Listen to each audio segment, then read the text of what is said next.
પરમાત્માના ગુણાનુવાદ સાંભળવા એ બી આપણા કઈક જન્મના પુણ્ય હોય તો જ એને મળી શકે છે.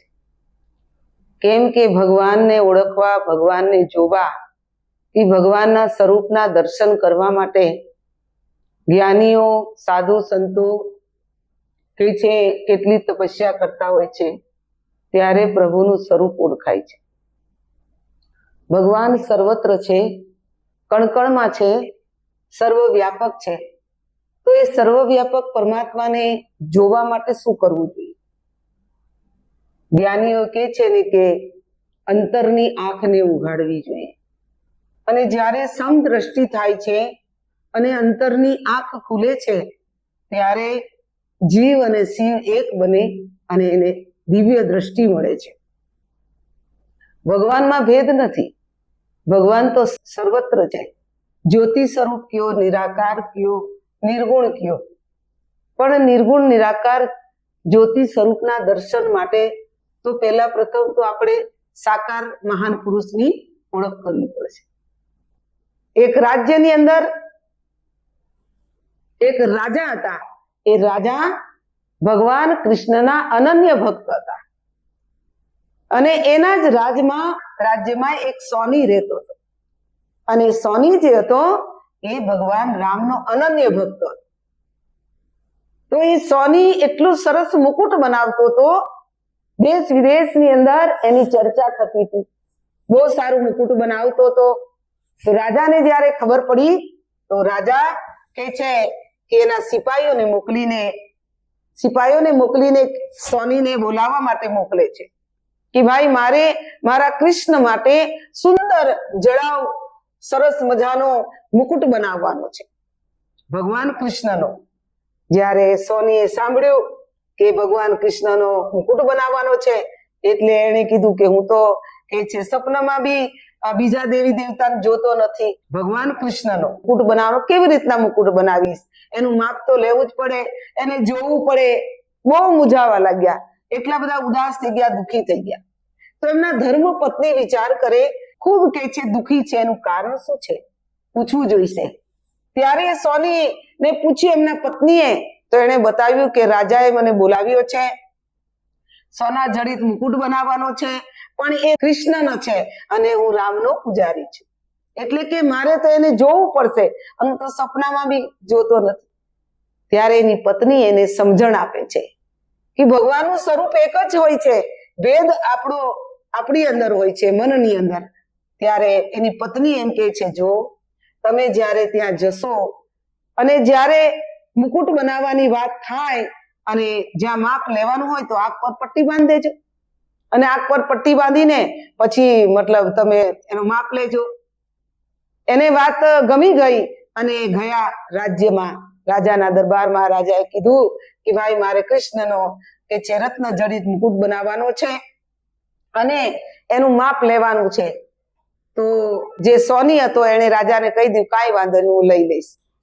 હવે રાજા એ વાત કરી એટલે તો ગયા, પણ મૂર્તિ જે સામે હતી એની સામે જોયું નહીં. એને જ્યાં માપ લેવાનો હતો એને આંખે પટ્ટી બાંધી.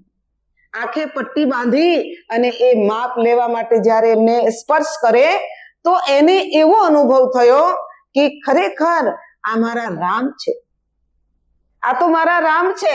અને હું સમજતો હતો કે આ તો કૃષ્ણની મૂર્તિ છે. તો એને પોતાની આંખની પટ્ટી ખોલી નાખી અને એને કે છે રત્ન જડિત મુકુટનું માપ લીધો અને આનંદ આવી ગયો. આનંદમાં ઘરે આવ્યા. પત્નીએ જોયું કે આજે તો સોની ખુશ છે, કંઈક તો છે, એટલે તરત પૂછ્યું કે આજે તમે બહુ જ ખુશ છો, શું વાત છે? ત્યારે સોની એમ કે છે પત્નીને કે જો તમે મને બતાવ્યું એ પ્રમાણે મેં આંખે પટ્ટી બાંધી દીધી અને રત્ન જડિત મુકુટનો માપ લેતો હતો, પણ જ્યારે મેં કૃષ્ણ ભગવાનની મૂર્તિને સ્પર્શ કર્યો તો મને એમ થયું કે મારા ઈષ્ટદેવ રામ છે. એટલે તરત મેં પટ્ટી ઉખાડી નાખી અને માપ લઈ લીધો. એની પત્નીને કહે છે કે આજે તો મારી બહારની પટ્ટી તો શું, અંદરની પટ્ટી આંખની ખુલી ગઈ અને મને અહેસાસ થયો કેમ કે જ્યારે વ્યક્તિને જ્યાં સુધી અંતરમાં અનુભવ નથી થતો ત્યાં સુધી વ્યક્તિ દરબદર ભટક. કેમ કે જ્યારે મન અને કર્મથી જે ઈષ્ટને યાદ કરે છે એ હંમેશા એનું કલ્યાણ થતું હોય છે. તમે સાંભળ્યું હશે કે મુનિ અગસ્ત હતા. મુનિ અગસ્તનો શિષ્ય સુતીક્ષણ હતો. એને ભગવાન રામ પ્રત્યે બહુ જ પ્રેમ હતો, અનન્ય ભક્તિ, અતૂટ શ્રદ્ધા, એટલો બધો વિશ્વાસ હતો કે એ સપનમાં પણ કોઈને યાદ નહોતા કરતા. મુનિ અગસ્ત કર શિષ્ય સુજાના, નામ સુતીક્ષણ રતિ ભગવાના, મન ક્રમ વચન રામ પદ સેવક, સપને હુઆન ભરોસન દેવક. શું કે છે કે મુનિ અગસ્ત જે હતા એનો શિષ્ય સુતીક્ષણ અને ભગવાન રામનો અનન્ય ભક્ત હતો. જ્યારે કે છે એમને ખબર પડી કે ભગવાન પધારવાના છે તો એને કે છે એટલા બધા ગાંડા ગેલા થઈ ગયા, આગળ દોડે પાછળ દોડે અને એ જ વિચારમાં ખોવાઈ ગયા કે મારા ભગવાન આવવાના છે. મન કર્મ વચન રામ પદ સેવક, મન કર્મ વચનથી એ ભગવાન રામને પૂજા કરતા હતા. હૃદયમાં પણ અને બહાર પણ એ ભગવાન રામને જ જોતા હતા. સપનમાં પણ કોઈ દેવી દેવતાને ન જોતા ન યાદ કરતા. કેમ કે જ્યારે મન માનવનું ઈશ્વરમાં રંગાઈ જાય છે તો ઈશ્વર સ્વરૂપ એના હૃદયની અંદર છવાઈ જાય છે.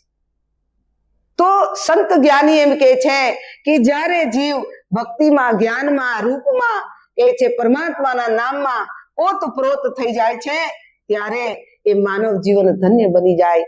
તું રંગાઈ જાને રંગમાં સીતારામ તણા સત્સંગમાં, તું રંગાઈ જાને રંગમાં સીતારામ તણા સત્સંગમાં.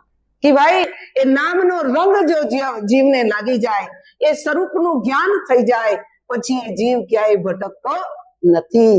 તો એ કે છે સુતીક્ષણ ભગવાનની રાહ જોવા લાગ્યા, ભગવાનને યાદ કરવા લાગ્યા અને ખબર પડી ભગવાન આવવાના છે. તો પ્રભુ આગમન શ્રવણ સુની પાવા, કરત મનોરથ આતુર ધ્યાવા, હે વિધિ દિન બાંધો રઘુ રાયા, મોસે સઠ પર કરહી દાયા. કે છે ભગવાનને આવવાની જ્યારે નજદીક સમય આવ્યો ત્યારે પ્રભુ આગમન શ્રવણ સુની પાવા, પ્રભુને આવવાનો એને કે છે ખબર પડી એટલે પોતાના કાનોથી જ્યારે સાંભળ્યું, કરત મનોરથ આતુર ધાવા, અનેક પ્રકારના મનોમંથન કરવા લાગ્યા, અનેક પ્રકારના મનોરથ વિચાર કરવા લાગ્યા કે પ્રભુ આગમન શ્રવણ સુની પાવા. હે વિધિ દીન બંધુ રઘુરાયા, કે હે વિધાતા આજ મુજ જેવા સઠ પર, મુજ જેવા દુષ્ટ પર ભગવાન શ્રી રઘુનાથે કૃપા કરી, દયા કરી અને દયા કરીને આજે મને એના દર્શન થશે. તો એ છે સાધના, એ છે સ્વરૂપનું જ્ઞાન અને એ છે ભક્તિ. કેમ કે જ્યારે જીવ ભક્તિમય તન્મય બની જાય છે પછી એને શુદ્ધ બુદ્ધ રહેતું નથી. તુજ મેં રામ મુझ में राम सब में राम समाया, सबसे कर लो प्यार जगत में कोई नहीं पराया. સુતીક્ષણનો પણ ભગવાને ઉદ્ધાર કર્યો અને એની ભક્તિ, એનો પ્રેમ, એનું રૂપ સ્વરૂપમાં એ તલીન થઈ ગયા, ઓતપ્રોત થઈ ગયા અને પોતાના માનવ જીવનને સફળ બનાવ્યું. સજ્જનો, આપણે બી મનુષ્ય છીએ, માનવ છીએ, આપણી અંદર બી ભગવાને એવી શક્તિ મૂકેલી છે, એવી આત્મા મૂકેલી છે, એ આત્માને આપણે જોઈ શકીએ છીએ. બહારિક ચીજોમાં મન આપણું બહુ લાગે છે પણ જ્યાં સુધી આધ્યાત્મિક જગતમાં મનને પ્રવેશ નહીં કરશો ત્યાં સુધી જીવ ભટકતો જ રહેવાનો છે.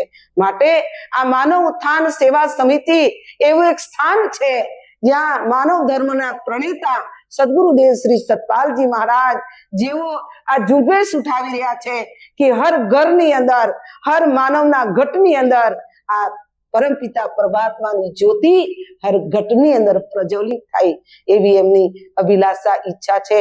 તો આવો આવે એવા મહાન પુરુષના ચરણોમાં આપણે માનવ જીવનને લગાડીએ અને ભક્તિમય જીવનને બનાવી માનવ જીવન સફળ બનાવીએ. બોલીએ સદગુરુદેવ મહારાજ કી જય.